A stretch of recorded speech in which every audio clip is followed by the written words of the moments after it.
سورہ طٰہٰ اور سورہ انبیاء کے بعض مضامین، اور اگر وقت نے مہلت دی تو انشاءاللہ آج آپ کے سامنے سورہ حج کے بھی بعض مضامین کو رکھنے کی جستجو کروں گا، لیکن انشاءاللہ سورہ طٰہٰ اور سورہ انبیاء کے حوالے سے اپنی گزارشات کو آپ حضرات کے سامنے رکھنے کی پوری کوشش ہوگی۔ سورہ طٰہٰ قرآن مجید کی ایک انتہائی خوبصورت اور زبردست مضامین کی حامل صورت ہے۔ قرآن مجید کے مضامین میں اللہ تبارک و تعالیٰ کی توحید کے ساتھ ساتھ جن انبیاء علیہ السلام کے کارہائے نمایاں کا بڑی شد و مت سے ذکر آیا ہے، ان میں سیدنا موسیٰ علیہ السلام سر فہرست ہیں۔ سیدنا موسیٰ علیہ السلام آپ کی دین کی سربلندی کے لیے، توحید کی عظمت کے لیے، اور جنگجو جو لوگ اسلام کے خلاف عزائم رکھتے تھے اس عہد کے اندر، جن میں فرعون شامل تھا، حامان شامل تھا، قارون شامل تھا، شداد شامل تھا، حضرت موسیٰ علیہ السلام نے ان کے خلاف بھرپور انداز میں جدوجہد کی اور ہمارے لیے ایک راستہ چھوڑ کے گئے کہ ہم لوگوں کو بھی نہ کسی صاحب اقتدار کے اقتدار کو دیکھنا چاہیے، نہ صاحب اثر کے اثر کو دیکھنا چاہیے، نہ صاحب سرمایے کے سرمایے کو دیکھنا چاہیے، نہ صاحب جاگیر کی جاگیر کو دیکھنا چاہیے، بلکہ نظر ہماری ہونی چاہیے تو یا رب کے قرآن پہ ہونی چاہیے، یا کملی والے کے فرمان پہ ہونی چاہیے۔ حضرات گرامی قدر، سیدنا موسیٰ علیہ السلام فرعونیوں کے ظلم سے بچنے کے لیے مدین میں تشریف لے جاتے ہیں۔ الحکم کے اندر چلتی ہوئی نظر آ رہی ہے، میں وہاں سے انگارے کو لے کے آؤں گا اور اس کے ذریعے یہ سرد رات جو ہے اس کے گزارنے کا ایک اچھے انداز میں بندوبست ہو جائے گا۔ سیدنا موسیٰ علیہ السلام کے تصور کے اندر یہ بات نہ تھی کہ وہ جس چیز کو آگ سمجھ رہے ہیں اور جو وہ آگ لے کے جانے کے لیے فرشتی پروردگار ان کے ساتھ یہ بات کرتے ہیں، وَمَا تِلْكَ بِيَمِينِكَ يَا موسیٰ، اے موسیٰ آپ کے دائیں ہاتھ میں یہ کیا چیز ہے؟ حضرت موسیٰ علیہ السلام اللہ تبارک و تعالیٰ کے سامنے اپنے عصا کے بارے میں یہ بات بتلاتے ہیں، ہِیَ عَصَایَ أَتَوَكَّأُ عَلَيْهَا وَأَحُشُّ بِهَا عَلَىٰ غَنَمِي وَلِيَ فِيهَا مَآرِبُ أُخْرَىٰ، کہ یہ میری چھڑی ہے، اس کے ساتھ میں ٹیک بھی لگاتا ہوں، مویشیوں کو ہانکتا ہوں، پتوں کو جھاڑتا ہوں، اور کئی دوسرے کام بھی میں اس سے لیتا ہوں۔ تو اللہ تبارک و تعالیٰ فرماتے ہیں القیہا یا موسیٰ، موسیٰ ذرا اپنے اس عصا کو زمین کے اوپر تو گراؤ۔ موسیٰ علیہ السلام اپنے عصا کو زمین کے اوپر گراتے ہیں، فَإِذَا هِيَ حَيَّةٌ تَسْعَىٰ، وہ بہت بڑا اژدہا بن جاتا ہے۔ سیدنا موسیٰ علیہ السلام گھبرا جاتے ہیں کہ یہ کیا ماجرا ہے، اتنا بڑا اژدہا میرے سامنے آ گیا۔ تو اللہ تبارک و تعالیٰ فرماتے ہیں خُذْهَا وَلَا تَخَفْ سَنُعِيدُهَا سِيرَتَهَا الْأُولَىٰ، اے موسیٰ گھبرانے کی ضرورت نہیں ہے، اس کو پکڑ لو، سَنُعِيدُهَا سِيرَتَهَا الْأُولَىٰ، ہم اس عصا کو اس کی اصل شکل کے اندر واپس لے آئیں گے۔ موسیٰ علیہ السلام اس کو پکڑتے ہیں تو دوبارہ وہ چھڑی بن جاتی ہے۔ اللہ تبارک و تعالیٰ فرماتے ہیں موسیٰ ذرا اپنی بغل کے اندر اپنے ہاتھ کو ڈالیے، باہر نکالیے۔ جب اپنے ہاتھ کو باہر نکالتے ہیں تو وہ 14ویں کے چاند کی طرح بالکل روشن ہوتا ہے، اس میں کسی قسم کی شر کی یا سو کی آمیزش نہیں ہوتی، اس کی روشنی، اس میں بعض لوگوں کے نزدیک تمازت اور بعض کے نزدیک ٹھنڈک، لیکن بہرحال وہ بالکل واضح جو ہے وہ روشن ہوتا ہے۔ ایسے عالم میں اللہ تبارک و تعالیٰ یہ بات کہتے ہیں موسیٰ اب آپ فرعون کے پاس جائیے میری نشانیوں کے ساتھ، اور جو ہم نے اللہ سے جو دعا مانگی وہ دعا یقیناً ہر دائی کے لیے، ہر ترجمان حق کے لیے، ہر علمبردار حق کے لیے انتہائی مفید دعا ہے، اور وہ دعا جو ہے ہمارے لیے ایک رہنمائی کو بھی اس کے اندر ایک پہلو موجود ہے کہ جب بھی کسی بڑے مشن کے اوپر جانا ہو اللہ تبارک و تعالیٰ سے لازماً دعا مانگنی چاہیے کہ اللہ تبارک و تعالیٰ اپنی تائید کو، اپنی نصرت کو، اپنے فضل کو شامل حال فرما دے۔ حضرات گرامی قدر، ہم تو خیر انبیاء علیہ السلام کے قدمین سے اٹھنے والی گرد، اس کے معمولی سے ذرات کا مقابلہ بھی نہیں کر سکتے، لیکن جو دعائیں ہمیں کتاب و سنت سے حاصل ہوئیں، انبیاء علیہ السلام کے حوالے سے حاصل ہوئیں، الحمدللہ ہم نے ان دعاؤں کے اثرات کو اپنی زندگی میں دیکھا ہے۔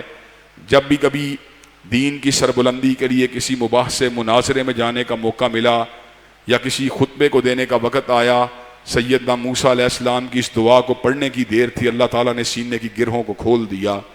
حضرات گرامی قدر، اللہ تعالیٰ نے سیدنا موسیٰ علیہ السلام کو دعا سکھلائی، ربی شرح لی صدری۔ موسیٰ علیہ السلام نے کہا اللہ تبارک و تعالیٰ وہ تو بڑا سرکش ہے۔ اللہ تبارک و تعالیٰ نے موسیٰ علیہ السلام کو دعا سکھلائی زبان سے، موسیٰ علیہ السلام پروردگار میرے سینے کو کھول دے، وَيَسِّرْ لِي أَمْرِي وَقَهُ قَوْلِي، تاکہ میری قوم کے لوگ جو ہیں وہ میری بات کو سمجھنے کے قابل ہو جائیں۔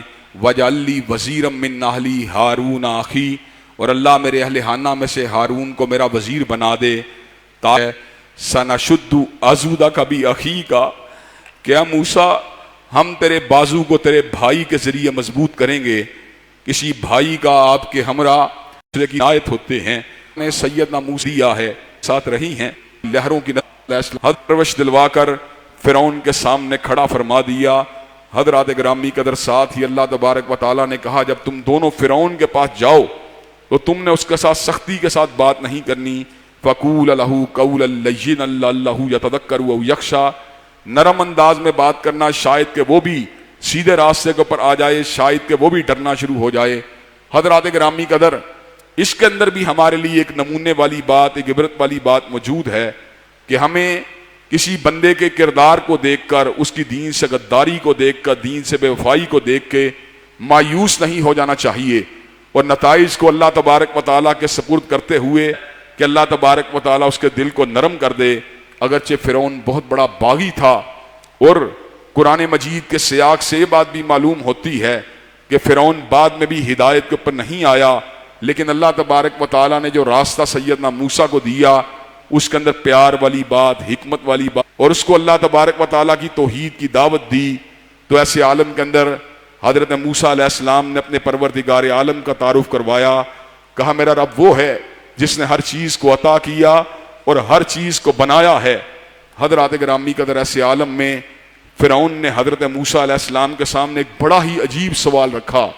وہ سوال کچھ اس انداز کا سوال تھا کہ فرعون کے ذہن کے اندر یہ بات تھی کہ موسیٰ علیہ السلام جب اس سوال کا جواب اس کی دانش یا اس کی سوچ کے مطابق نہیں دے سکیں گے تو جتنے یہاں لوگ موجود ہیں وہ سارے کے سارے موسیٰ علیہ السلام کے خلاف ہو جائیں گے۔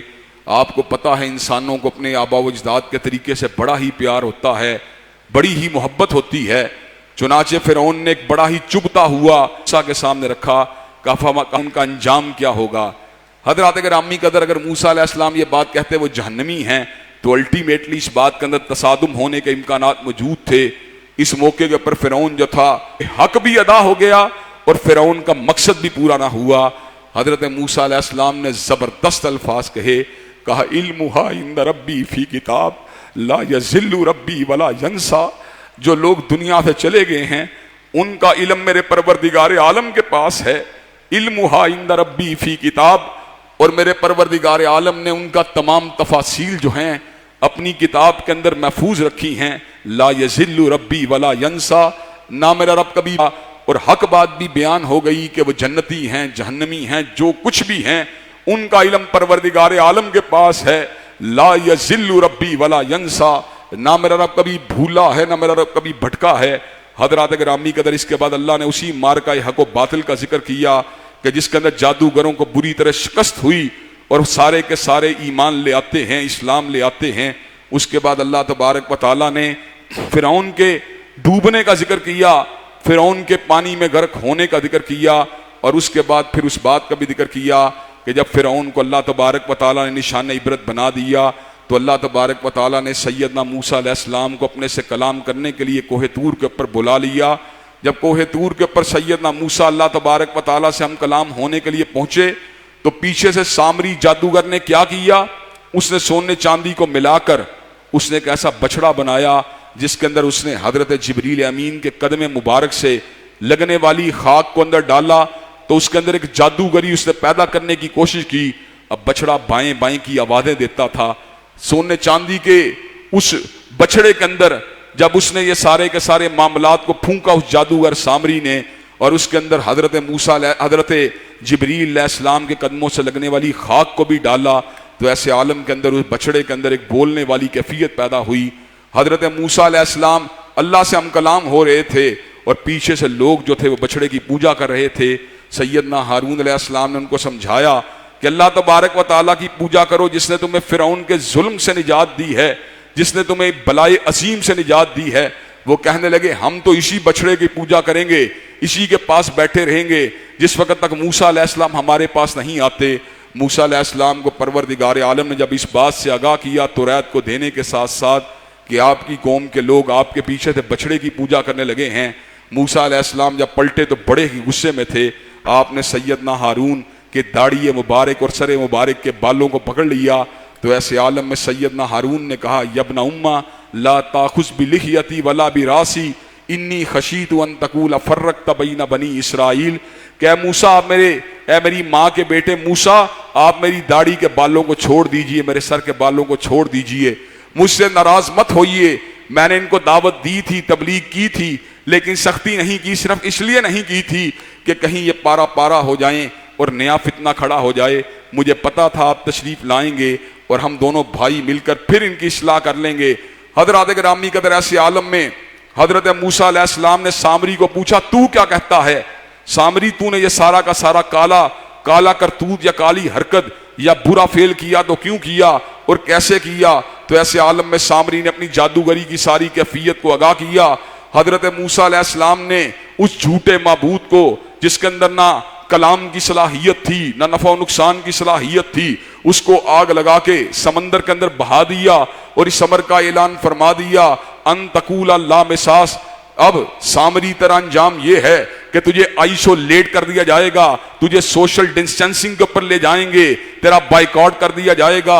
حضرات گرامی قدر سامری کو جو سزا دی گئی سوشل ڈسٹینسنگ کی سزا, اس کا بائیکاٹ کی سزا اور اس کو ان ٹچ ہونے والی سزا, حضرات گرامی قدر آج ہمیں وہ سزا دی جا رہی ہے ان تقول لا مساس, کہ تجھے کوئی ٹچ نہیں کرے گا, تجھے کوئی نہیں چھوئے گا, تیرے کوئی قریب بھی نہیں آئے گا.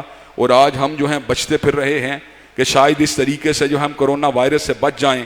حضرات گرامی قدر وائرس سے بچانے والا بھی اللہ ہے, بیکٹیریے سے بچانے والا بھی اللہ ہے. اور میں یہ بات سمجھتا ہوں اللہ تبارک و تعالیٰ کی ذات کے سوا نہ کسی کا ہول ہے, نہ اس کے سوا کسی کی قوت ہے, نہ اس کے سوا کسی کی پناہ ہے. حضرات گرامی قدر سامری کے سنجام کے ساتھ ساتھ اللہ تبارک و تعالیٰ نے اس بات کا بھی ذکر فرما دیا. اس صورت کے اندر زبردست بات کہی من اعرض عن ذکری فإن له معیشة ضنکا ونحشرہ یوم القیامۃ اعما. جو میرے ذکر سے, میری نصیحت سے, میرے نازل ہونے والے کلام سے, میرے نازل ہونے والے احکامات سے روگردانی کرے گا فإن له معیشة ضنکا, میں اس کے جیون کو تنگ کر دوں گا, اس کی معیشت کو مسدود کر دوں گا. وَنَحْشُرُهُ يَوْمَ الْقِيَامَةِ اعما, اور اس کو قیامت کے دن اندھا کر کے اٹھاؤں گا. وہ کہے گا ربی لما حشرتنی اعما وقد كنت بصیرا, اللہ تو نے مجھے اندھا کیوں کر دیا, میری تو آنکھیں ہوتی تھیں. تو ایسے عالم میں اللہ تبارک و تعالیٰ کہیں گے کذالک اتتک آیاتنا فنسیتها وکذالک اليوم تنسا, میں نے تجھے اپنی آیات دی تھیں, تو نے ان کو بلا دیا, چنانچہ آج میں نے بھی تجھے بلا دیا ہے. جو اللہ کے ذکر کو چھوڑے گا اس کی معیشت تنگ ہوگی, اس کا جیون تنگ ہوگا. اور جو نیک عمل کرے گا ایمان لانے کے بعد اس کا انجام کیا ہوگا؟ من عمل صالحا من ذکر او انثى وهو مؤمن فلنحيينه حیاتا طیبۃ, جو بھی نیک عمل کرے گا ایمان لانے کے بعد, مرد ہو یا عورت ہو, اللہ اس کو حیات طیبہ عطا فرمائیں گے. حضرات گرامی قدر اس کے بعد سورہ الانبیاء ہے. سورہ الانبیاء کے شروع میں اللہ تبارک و تعالی اس امر کا اعلان فرماتے ہیں کہ لوگوں کا حساب بالکل قریب آ چکا ہے لیکن وہ غفلت کی زندگی کو گزار رہے ہیں. حضرات گرامی قدر اس صورت میں اللہ تبارک و تعالی نے زمین و آسمان کی تخلیق کی غرض و غایت کو بھی سمجھا دیا اور اس امر کا اعلان فرما دیا وما خلقنا السماء والارض وما بینہما لاعبین لو اردنا ان نتخذ لہوا لاتخذناہ من لدنا ان کننا فاعلین. ہم نے زمین و آسمان اور ان کے مابین جو کچھ بھی بنایا ہے کھیل تماشے کے لیے نہیں بنایا. اگر ہم نے کھیل ہی کھیلنا ہوتا تو کسی اور طریقے سے بھی اس کھیل کو کھیل سکتے تھے.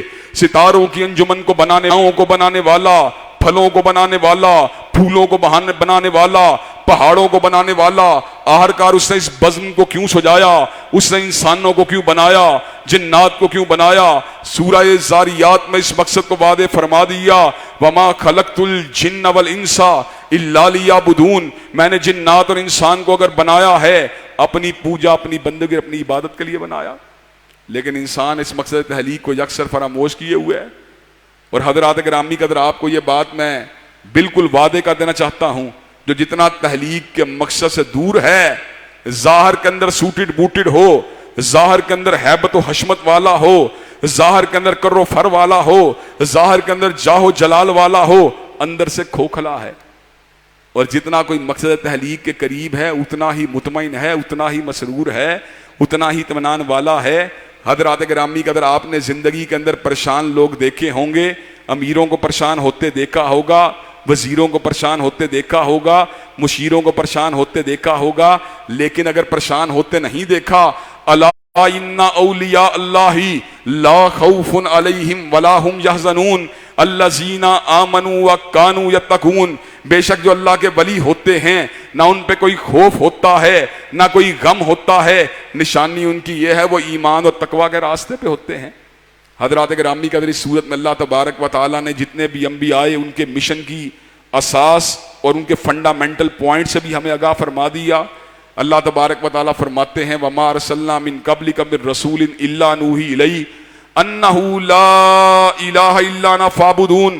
جتنے بھی انبیاء آئے اسی دعوت کو لے کے آئے کہ اللہ کے سوا کوئی بھی معبود برحق نہیں ہے, بس اس ہی کی پوجا ہونی چاہیے, اسی کے لیے نظر, اسی کے لیے نیاز, اسی کے لیے جھکنا, اسی کے لیے شورنا, اسی کے لیے پکارنا, اسی کے لیے گڑ گڑانا, اسی کے سامنے استغاثہ, اسی کے سامنے ہاتھوں کو پھیلانا, اسی کے سامنے پیشانی کو جھکانا, اسی کے لیے نماز, اسی کے لیے روزہ, اسی کے لیے حج, اسی کے لیے زکوٰۃ.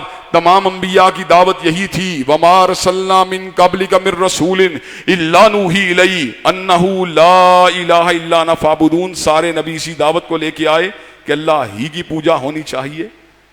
اور جس نے یہ بات کہی اللہ کے سوا, وَمَن يَقُلْ مِنْهُمْ إِنِّي إِلَٰهٌ مِّن دُونِهِ فَذَلِكَ نَجْزِهِ جَهَنَّمَ وَكَذَلِكَ نَجْزِي الظَّالِمِينَ. اور جس نے بھی اللہ کے ہوتے ہوئے الوہیت کا دعویٰ کیا, چاہے وہ فرعون تھا, چاہے وہ نمرود تھا, چاہے وہ کانا دجال ہو, جو بھی اس بات کا جھوٹا دعویٰ کرے گا, جہنم اس کا ٹھکانہ بن جائے گی, جہنم اس کا مقدر ہو جائے گی. حضرات گرامی قدر, کائنات میں اللہ کے سوا کوئی بھی الہ نہیں ہے, اونچے رتبے والے بھی الہ نہیں ہیں, نیچے رتبے والے بھی الہ نہیں ہیں, ولی اللہ بھی الہ نہیں ہے, نبی اللہ بھی الہ نہیں ہے. کائنات میں جو کوئی بھی ہے اللہ کا مقرب بندہ تو ہو سکتا ہے لیکن اللہ نہیں ہو سکتا. اس صورت میں اللہ تبارک و تعالیٰ نے اس بات کا بھی ذکر کیا, ایک حیاتیاتی حقیقت کا, بیولوجیکل فیکٹ کا ذکر کیا, اور بیولوجیکل فیکٹ کو اس انداز میں بیان کیا کہ بندہ جو ہے حیران رہ جاتا ہے کہ آج کی سائنس اس فیکٹ کو ڈینائی نہیں کر سکتی. اللہ تبارک و تعالیٰ اعلان فرماتے ہیں, وَجَعَلْنَا مِنَ الْمَاءِ كُلَّ شَيْءٍ حَيٍّ, ہم نے ہر چیز کو پانی سے زندہ کیا. حضرات گرامی قدر, آج کا ڈاکٹر یہ بات بتلاتا ہے انسان کے وجود کا بڑا حصہ بھی پانی ہے, پودوں کا بڑا حصہ بھی پانی ہے, دنیا کے اندر جتنے بھی زندہ وجود ہیں سب کے اندر پانی کا عنصر موجود ہے. اللہ نے پانی کو حیات کا عنصر بنا دیا اور ایک ایسی حقیقت کو بیان فرما دیا کہ جس حقیقت کو آج سائنس کے ترازو میں پرکھنے کے بعد انسان اس بات کو ماننے کے اوپر مجبور ہو جاتا ہے. یہ کلام جو حضرت رسول اللہ کے سینہ مبارک پہ آیا ہے, یہ کسی انسان کا کلام نہیں بلکہ اللہ کا کلام ہے. حضرات گرامی قدر, اس صورت میں اللہ نے صبر کا بھی اعلان فرما دیا کہ اللہ انسان کے اوپر دو طرح کی حالتوں کو لے کے آتے ہیں, ایک حالت تنگی کی حالت, ایک اسودگی کی حالت, ایک بیماری کی حالت, ایک صحت کی حالت, ایک اونچ کی حالت, ایک نیچ کی حالت, ایک عروج کی حالت, ایک زوال کی حالت. وَنَبْلُوكُمْ بِالشَّرِّ وَالْخَيْرِ فِتْنَةً, کبھی حیریت سے آزماتے ہیں, کبھی تکلیف سے آزماتے ہیں, خیر کا دور, شکر کا دور, تنگی کا دور, صبر کا دور. حضرات گرامی قدر, لیکن آج معاملہ یکسر اس سے جدا ہے. خوشی کا دور, نافرمانی کا دور, تنگی کا دور, مایوسی کا دور. حضرات گرامی قدر, نہ کہیں پہ ایمان نظر آتا ہے, نہ کہیں پہ توکل نظر آتا ہے. مومن و مسلمان وہ ہوتا ہے جب نعمتیں ملتی ہیں غرور نہیں کرتا, گھمنڈ نہیں کرتا, اپنے آپ پہ فخر نہیں کرتا, اپنے آپ پہ ناز نہیں کرتا, اللہ کی عنایات کے اوپر شکریہ ادا کرتا ہے. جب تکلیف آتی ہے حوصلہ نہیں ہارتا, ہمت نہیں ہارتا, مایوسی کے گھڑے میں نہیں گرتا، عقیدہ ایک قضاء و قدر کے اوپر یقین رکھتا ہے، اس بات کے اوپر ایمان رکھتا ہے لن یصیبنا الا ما کتب اللہ لنا، جو بھی مصیبت آئی ہے اللہ کی کتابت کی وجہ سے آئی ہے، اللہ کی تحریر کی وجہ سے آئی ہے۔ صبر و شکر کرنے والے لوگ انشاءاللہ کامیاب ہی کامیاب ہیں، اور جو اس راستے سے ہٹنے والے ہیں وہ ناکام ہی ناکام ہیں۔ حضرات گرامی قدر، اس صورت میں اللہ تبارک و تعالیٰ نے سیدنا ابراہیم کی جوانی کا ذکر کیا کہ جوانی کے اندر آپ نے دیکھا لوگ بتوں کی پوجا کر رہے ہیں۔ سیدنا ابراہیم علیہ السلام نے بتوں کی حقیقت پہ غور کیا، کہا نہ یہ بولتے ہیں، نہ سنتے ہیں، نہ نفع کے مالک ہیں، نہ نقصان کے مالک ہیں، کس قدر بستی کے لوگ عجیب ہیں، ان کی پوجا کرتے ہیں۔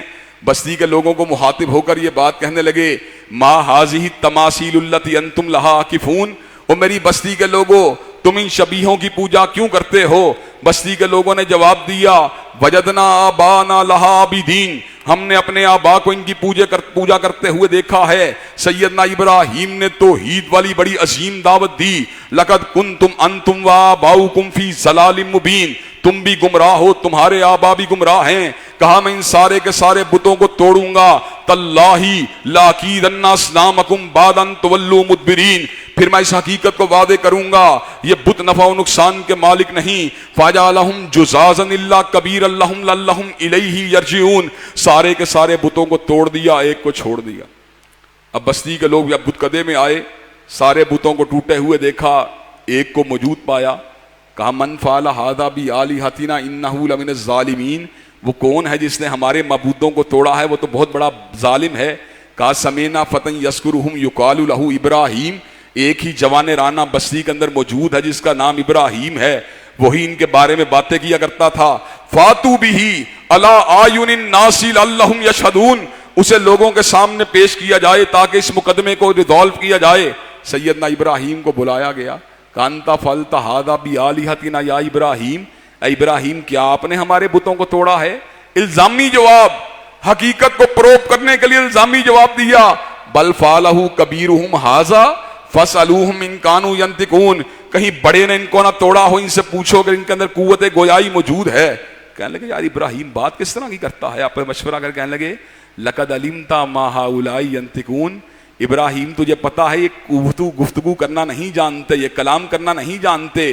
حضرت ابراہیم نے توحید کے کلہاڑے کو اٹھا لیا، کَأُفٍّ لَكُمْ وَلِمَ تَعْبُدُونَ مِن دُونِ اللَّهِ أَفَلَا تَعْقِلُونَ، تمہاری عقلوں پہ ماتم ہے، ان کی پوجا کرتے ہو جو نفع کے بھی مالک نہیں، نقصان کے بھی مالک نہیں۔ بستی کے لوگوں نے کہا اس کو چپ کروا لو، اس کو اس کی زبان بندی کو کروا لو، اس کو چتا کے اندر گرا دو، اگر یہ زندہ رہا ہمارے عقیدوں کے لیے تھریٹ بن جائے گا۔ حرقوہ وانصروا آلہتکم ان کنتم فاعلین، اس کو آگ کے اندر گرا دیا جائے۔ حضرات گرامی کے چتا کو جلایا گیا، اچھی طرح بڑکایا گیا۔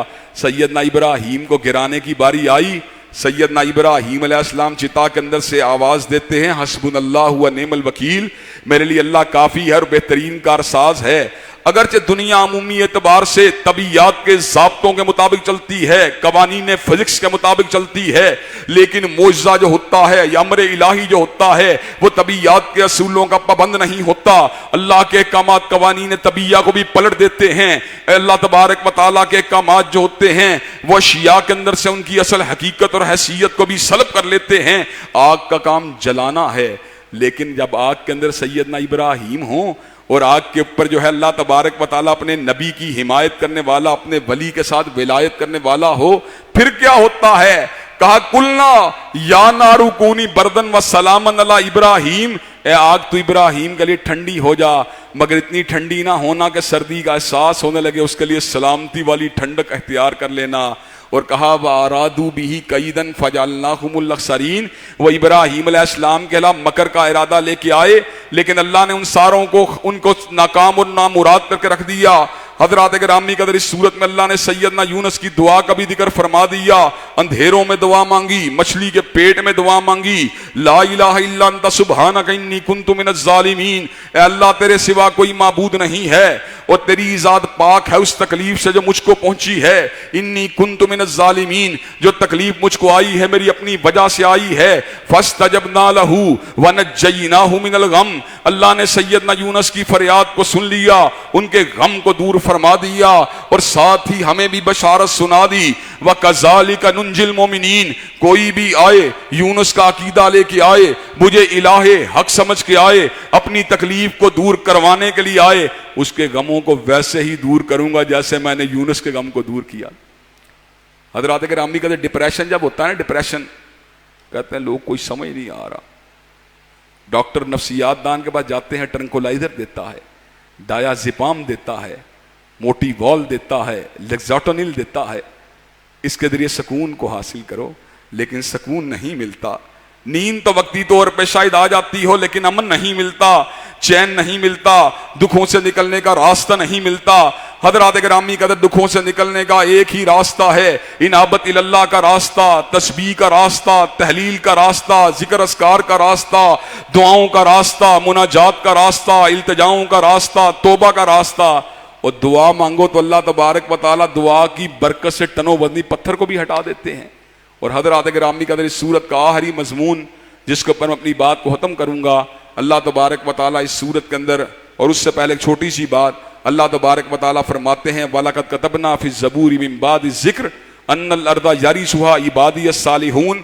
ہم نے زبور کے اندر اس بات کو تحریر کر دیا تھا کہ زمین کے وارث میرے نیک بندے ہوں گے اور انہی کو ہونا چاہیے. چنانچہ زمین فرعون کی وراثت نہیں ہے, زمین قارون کی وراثت نہیں ہے, زمین حامان کی وراثت نہیں ہے, ان کے نقش قدم کے اوپر چلنے والوں کی وراثت نہیں ہے. زمین وراثت ہے ان لوگوں کی وراثت ہے جو اللہ کے تابع دار ہیں, یہ انبیاء کی وراثت ہے, یہ صدیق و فاروق کی وراثت ہے, یہ عثمان و علی کی وراثت ہے. وہ لوگ جو زمین کو اس کے اصل وارثوں سے ہٹانا چاہتے ہیں اور اس زمین کی جہت کو بدلنا چاہتے ہیں, حضرات گرامی قدر جو اللہ کے ولی ہوتے ہیں, جو اللہ تعالیٰ کے تابعدار ہوتے ہیں, ان کو اس زمین کی حقن کی کمزوری ہے. آج ہمارے عمل کی کمزوری ہے, ہم زمین کے پر مستضعفین کی حیثیت سے, کمزوروں کی حیثیت سے اور لاغروں کی حیثیت سے موجود ہیں. وگرنہ اللہ کا وعدہ سچا ہے, وعد اللہ الذین آمنوا منکم وعملوا الصالحات لیستخلفنہم فی الارض کما استخلف الذین من قبلہم وليمکنن لہم دینہم الذی ارتضی لہم وليبدلنہم من بعد خوفہم امنا. اللہ کا سچا وعدہ ہے ایمان لانے والوں کے ساتھ, عمل صالح کرنے والوں کے ساتھ, کہ اللہ ان کو زمین کے اوپر خلافت ضرور دے گا. اللہ نے وعدے کو پورا کیا, صدیق کو خلیفہ بنا دیا اس لیے کہ وہ مومن بھی تھے, عمل صالح والے بھی تھے. اللہ نے وعدے کو پورا کیا, حضرت فاروق کو خلیفہ بنا دیا. اللہ نے وعدے کو پورا کیا, عثمان و علی کو خلیفہ بنا دیا. اللہ نے وعدے کو پورا کیا, معاویہ بن ابی سفیان کو خلیفہ بنا دیا. اللہ نے وعدے کو پورا کیا, عمر ابن عبدالعزیز کو خلیفہ بنا دیا. اللہ نے وعدے کو پورا کیا, عباسیوں کو خلیفہ بنا دیا. اللہ نے وعدے کو پورا کیا. اللہ تبارک و تعالیٰ نے مختلف ادوار کے اندر مختلف مسلمان رہنماؤں کو زمین کا وارث بنا دیا. آج اگر ہم سے وعدہ پورا نہیں ہو رہا تو اس کا مطلب ہے کھوٹ یہاں پر ہے, وہاں پہ نہیں ہے. کھوٹ یہاں پر ہے, وہاں پہ نہیں ہے. وَمَنْ أَوْفَى بِعَهْدِهِ مِنَ اللَّهِ. اللہ کے وعدے تو سچے ہیں, ہم ہی ایمان والے نہیں رہے, ہم ہی عمل صالح والے نہیں رہے. ہم یہ بات سمجھتے ہیں شاید عروج کا راستہ, سائنس کا راستہ, ٹیکنالوجی کا راستہ, ہم سمجھتے ہیں عروج کا راستہ, فزکس کا راستہ, سائنس کا راستہ. حضرات گرامی قدر ہم سائنس کے مخالف نہیں, سائنس کو بھی پڑھو, نیوکلیر ٹیکنالوجی کو پڑھو. ہم کہتے ہیں فزکس کو پڑھو, نیوکلیر فزکس کو پڑھو, ایٹمی اسلحے کو پڑھو, ٹینکوں کو پڑھو, توپوں کو پڑھو, لیکن یاد رکھو جب تک ایمان اور عمل صالح کو اختیار نہیں کرو گے غلبہ نہیں مل سکتا. اور حضرات گرامی قدر آخری نقطہ, وَمَا أَرْسَلْنَاكَ إِلَّا رَحْمَةً لِلْعَالَمِينَ.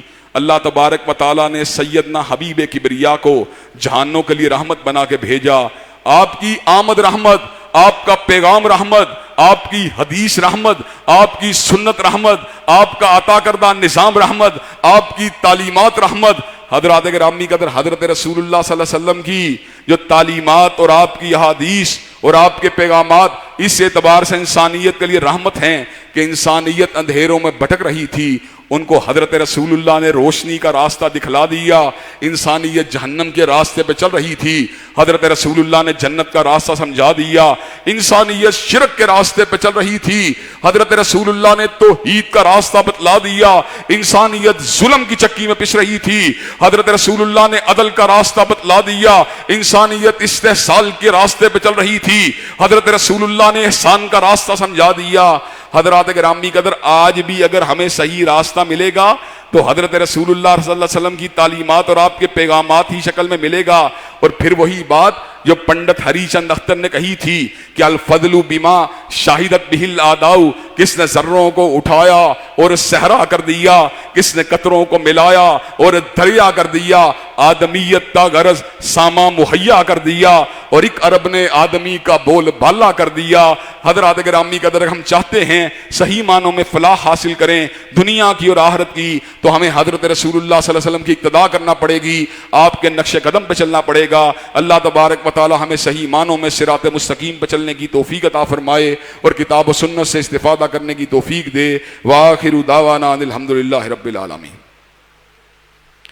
الحمدللہ رب العالمین الرحمن الرحیم مالک یوم الدین ایاک نعبد و ایاک نستعین اهدنا الصراط المستقیم صراط الذین انعمت علیہم غیر المغضوب علیہم ولا الضالین آمین.